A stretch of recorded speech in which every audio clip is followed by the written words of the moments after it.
delicious. Delicious. Before I started this channel, I'd never seen a Studio Ghibli film, so a few years back, I set myself a challenge. Going in totally blind without reading any research, reviews, or even basic plot information, I'd work my way through every one of their mainline features. To further mix things up, I'd be watching them in no predefined order, with each batch of films selected by a randomizing program. Up to this point, I found some all-time favourites, and a few I'm less fond of, and incurred the threatening, petty wrath of people who think it's okay to harass strangers on the internet over their preference in cartoons. But for the most part, I love doing this every year. If you haven't seen the previous episodes, watch those in the playlist linked below, then join us back here for episode 4 of Discovering Ghibli.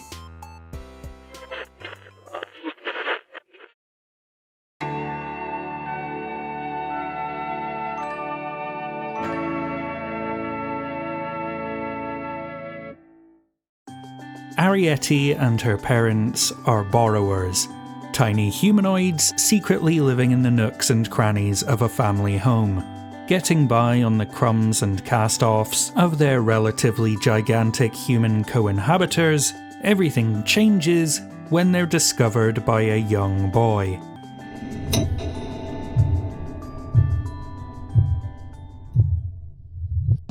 In the United Kingdom, The Borrowers is something of a beloved institution of whimsical children's fantasy, so it's with the highest of praise when I say Arrietty is the most delightful, soulfully cinematic adaptation of it to date. Whereas lesser takes on the material treat them as matchstick-sized humans, Studio Ghibli understands we're dealing with an entirely different species, complete with their own culture, customs, and everyday concerns. Theirs is a life built around the reappropriation of overlooked items that finds vital utility in inconsequential objects. More than that, Arrietty's family see art in insignificance, hanging stray buttons and stamps with the same reverence as their human counterparts might hold for antiques or cherished heirlooms. It makes the micro seem magnificent, all while serving the environmentalist messaging sewn into this studio's very fabric. The Borrower's world is the antithesis of capitalistic human abundance. What for them is a hard-fought, cherished bounty of resourceful riches isn't even a speck on the radar of these towering, alien figures. Arrietty and her parents find worth and wonder in every morsel, while those who loom above in positions of power casually consume with wasteful abandon. This theme of subsistence and sustainability looms over much of the film. There is always the question of how many borrowers are there? How will their kind continue without a diverse and expanding population? And where can they call home given their constant fear of displacement? Even the sickly presence of Sho, the gravely ill child who discovers and befriends Arrietty, is a mortal reminder that the future is promised to no one. We will survive this, and we will not just simply die out! I can see some audiences reaching the bittersweet conclusion here, and realising that nothing much actually happens, but that's one of the reasons why I like it.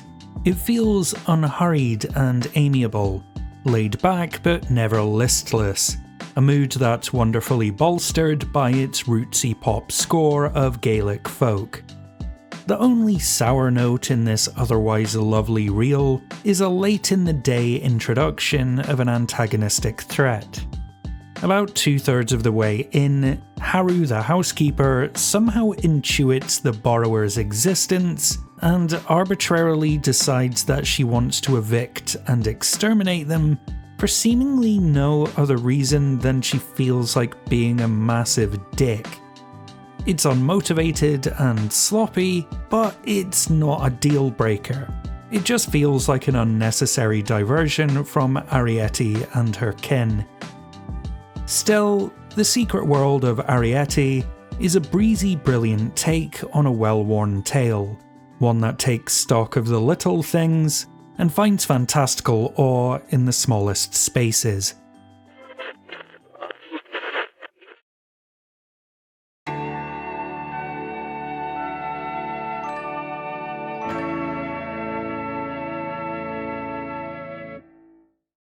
Amongst the debris and desperation of Second World War Japan, siblings Seita and Setsuko are forced to scavenge and scrape by in a constant struggle for survival. As far as I'm concerned, Grave of the Fireflies is in the rare pantheon of films I'd consider perfect. A stylistically stunning, impeccably told heartbreaking work that encapsulates the potential of its medium whilst pushing it forward. This is a mournful elegy to the victims of bloodshed, where the collateral damage of ideological division is shown with shuddering horror without ever resorting to gratuity or sentimentality to sell its knockout blows. There's an unlacquered, splintering purity to the ugliness on display. Vital moments are accentuated not by their use of music, but by its absence, refusing to artificially provoke or manipulate the audience.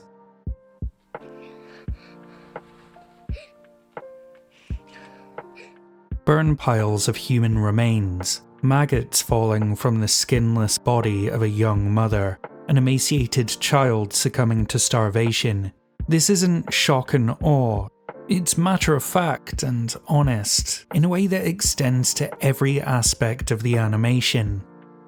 At first, even though they're motionless, fallen bodies are hand-animated over the background plate as if they're a living part of the scene. Then come the more desiccated corpses that are drawn as part of the scenery, showing this permeating death as indistinguishable from the setting. Grave of the Fireflies tackles the enormity of this conflict by honing in on a smaller tragedy that would otherwise be lumped in with statistics and casualty reports. It's a story about the catastrophic failure of adults, institutions, and authorities to preserve and protect the innocence of their young. Whether it's an aunt seemingly devoid of love for her orphaned wards, or a businessman jovially selling the tools with which to cremate a child, there's a normalization of suffering that goes beyond the realms of determined resolve. It's almost like their empathy is just another resource to be sacrificed to the war effort. Not that this film ever really gets into the political specifics of the ongoing hostilities. There's no revisionism born of hindsight, no condemnation or justification of Japan's role in the war, just a civilian populace systematically targeted by a faceless death from above. Yes, peripheral characters offer pleas for patriotism and hollow talk of heroism, but that's all it is. Talk. Words that detract from the suffering and strength of those trying to get by.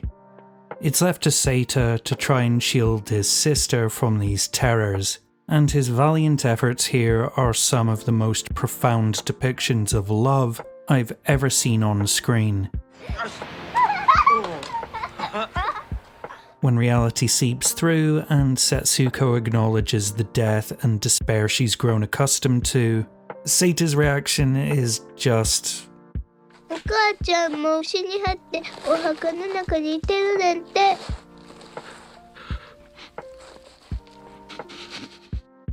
Grave of the Fireflies is mesmerizing, mortifying, hopeful, and hideous. But make no mistake, this is without a doubt one of the greatest films I've ever endured.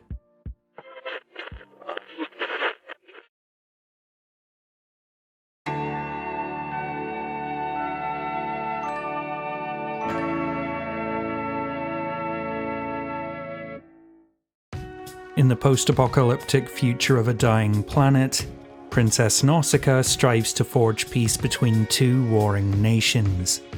If she fails, what little humanity remains will be consumed by an expanding toxic forest and the insect titans that call it home.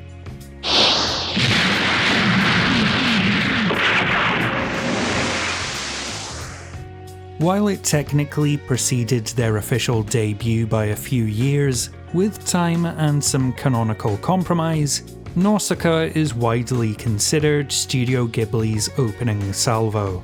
And stylistically, this is everything you could want from an anime of this era. Animated on 2s, mono audio, a score that's so 1980s there's a good chance Ronald Reagan played his Casio keyboard on it. This is a foundational film for the studio in every sense of the word. Environmentalist themes, a wondrous fascination with the power of flight, a figurative and a literal battle between our symbiotic relationship with nature and the human push towards technological progress. Nausicaa is the obvious originator of all the allegorical threads of Ghibli's filmography, and it hits the ground running with a confident stride that never betrays its core beliefs.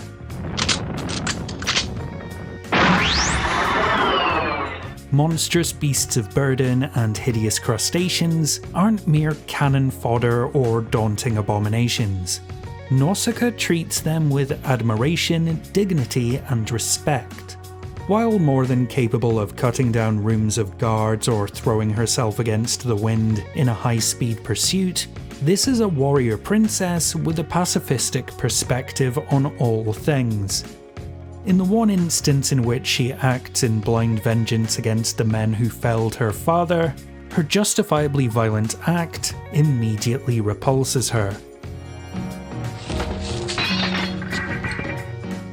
The joy here is in discovery and coming to a deeper understanding, not in dicing up villains limb by limb. And it's that inquisitive outlook that defines Nausicaa's quest. As such, this is a yarn with more questions than answers, alluding to events rather than anchoring them with concrete exposition, knowing when to explain and when to imply. It's a tactic that really makes this feel like a lived-in, unfinished world a la Dune.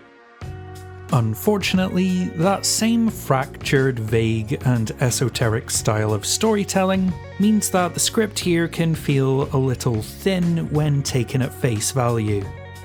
Yes, these characters are wonderfully illustrated archetypes, but they're archetypes all the same. Their journey is a pristine distillation of a familiar formula, but it is still formulaic. Honestly though, those are minor gripes against a movie that's had such an undeniable influence on the fantasy and sci-fi genres. I think a large part of why they're so successful at integrating elements from this film is because of that simple sample platter structure. Nausicaa of the Valley of the Wind gives a taste of what would later become so synonymous with the studio, and while it did leave me hungry for more, that isn't the worst problem in the world to have.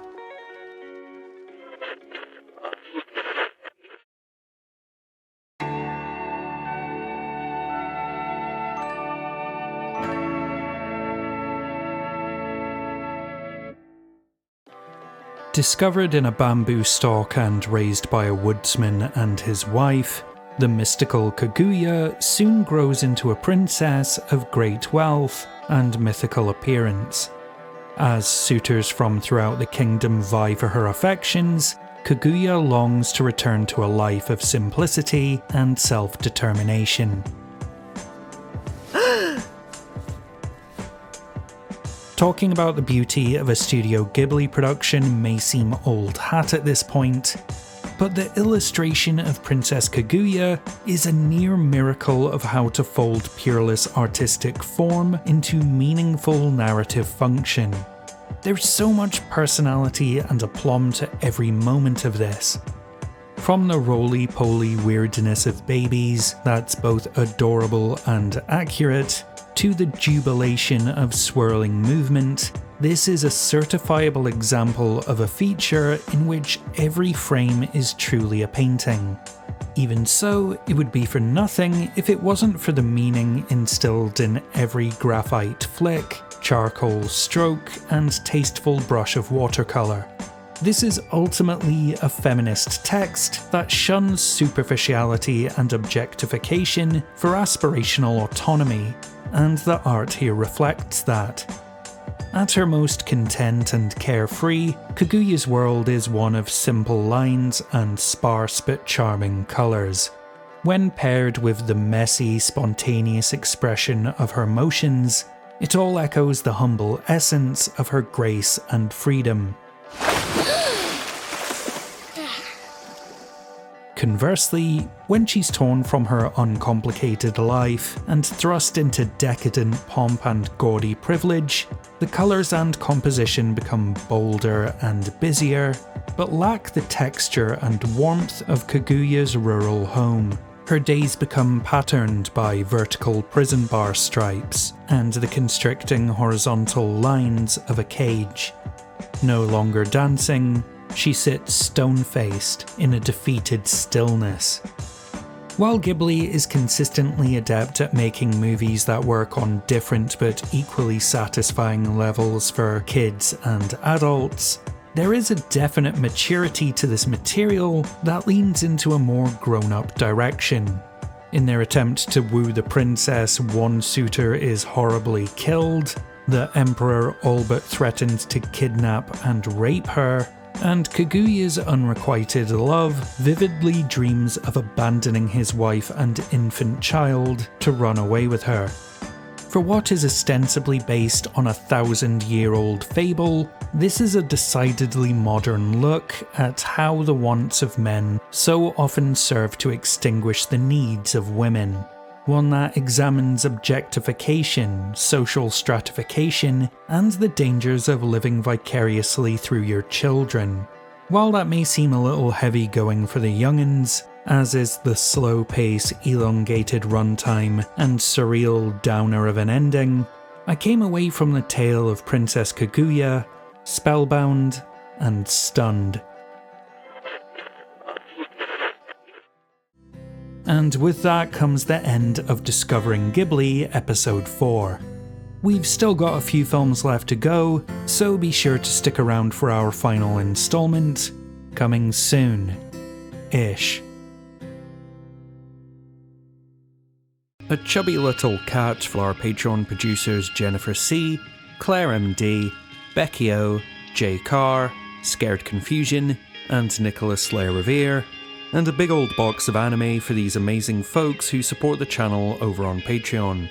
So what do you make of this batch of Ghibli films? Let us know down in the comments, hit the like button and share these videos wherever you can, and sign up to our Patreon at the link in the description below to join our film club, our Discord, and get your name in the credits. As always, thank you for watching. Until next time, this is In Frame Out.